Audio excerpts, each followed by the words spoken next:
بسم اللہ الرحمن الرحیم۔ حضرت حسن بصری رحمۃ اللہ علیہ ابتدا میں موتیوں اور جواہرات کے سوداگر تھے۔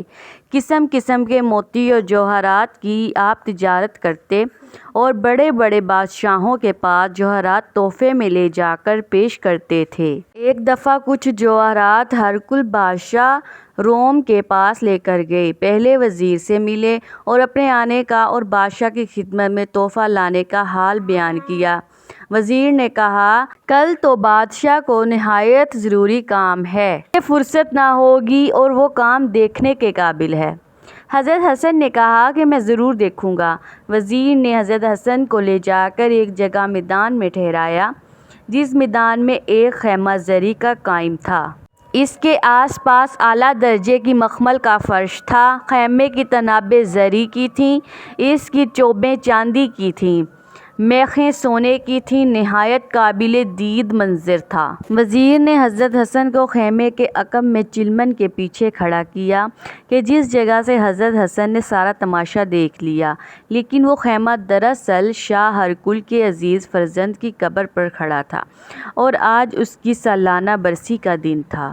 بادشاہ سالانہ رسم تعزیت ادا کرنے یہاں آیا تھا۔ حضرت حسن نے دیکھا کہ پہلے ایک جماعت مقدس عیسائی لوگوں کے خیمے کے اندر آئی اور قبر کے پاس کھڑے ہو کر کچھ پڑھنے لگے اور پھر روتے ہوئے نکل کر چلے گئے۔ اس کے بعد ایک طبیبوں کی جماعت اور انتہائی اہل عقل لوگ کی آئی۔ یہ لوگ بھی ننگے سر قبر کے پاس کھڑے روتے رہے اور تھوڑی دیر کے بعد نکل کر چلے گئے۔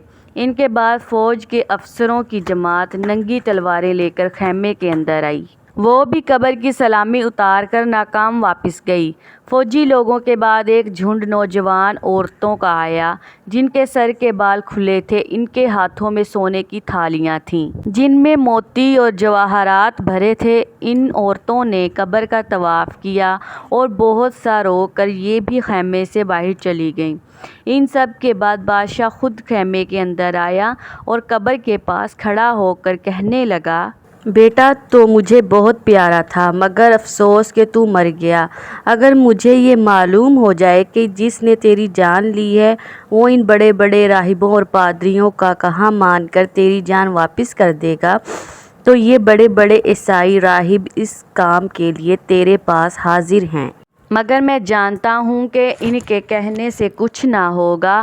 اگر مجھے یہ معلوم ہو جائے کہ عقل مندوں اور طبیبوں کی تدبیر کرنے سے تیری جان خدا تجھے بخش دے گا، تو یہ بہت بڑی جماعت طبیبوں اور بڑے بڑے عقل مندوں کی تیری قبر کے پاس کھڑی ہے اور تیری رہائی کی تدبیریں کرنے کو موجود ہیں۔ مگر میں جانتا ہوں تجھے ایسے زبردست نے مارا ہے کہ اس کے سامنے کسی کی تدبیر نہیں چلتی۔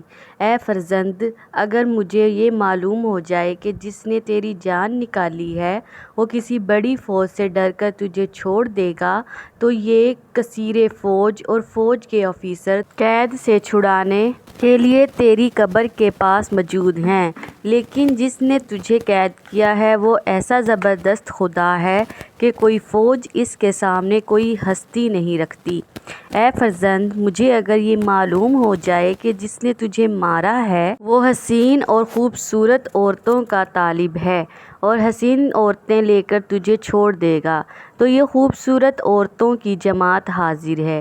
مگر میں جانتا ہوں کہ نہ وہ حسین عورتوں کا طالب ہے، نہ مال و جواہر کا خواستگار ہے، اور اب وہ تجھے کسی طرح نہ چھوڑے گا۔ اس لیے میں اب تجھ سے پھر 1 سال کے لیے رخصت ہوتا ہوں۔ یہ کہہ کر بادشاہ خیمے سے باہر نکل آیا اور سب لوگ قبر کے پاس سے رخصت ہوئے۔ حضرت حسن نے یہ واقعہ دیکھا تو دل پر ایسا اثر پڑا کہ دنیا سے طبیعت یک لخت ہٹ گئی، اور آپ نے آئندہ دنیا کے جواہرات بیچنے چھوڑ کر آخرت کے جواہرات خریدنا شروع کر دیے، اور دنیا کے جملہ کاروبار سے الگ ہو کر اس فکر میں پڑ گئے کہ آخرت کا زاد راہ مہیا کریں، اور بصرہ میں آ کر قسم کھائی کہ اب اس دنیا میں کبھی ہنسوں گا نہیں۔ عبادتوں و مجاہدہ میں کچھ اس طرح مشغول ہو گئے کہ اس زمانے میں کوئی ویسا نہ تھا، اور 70 برس تک تادم عزیز بے وضو نہ رہے۔ سبق: اللہ تعالیٰ بڑی طاقت و قدرت کا مالک ہے، اس کے مقابلے میں بڑے بڑے دانا، طبیب اور بڑی بڑی فوجیں اور بڑے بڑے لشکر کچھ بھی حیثیت نہیں رکھتے اور اس کا کچھ بھی نہیں بگاڑ سکتے۔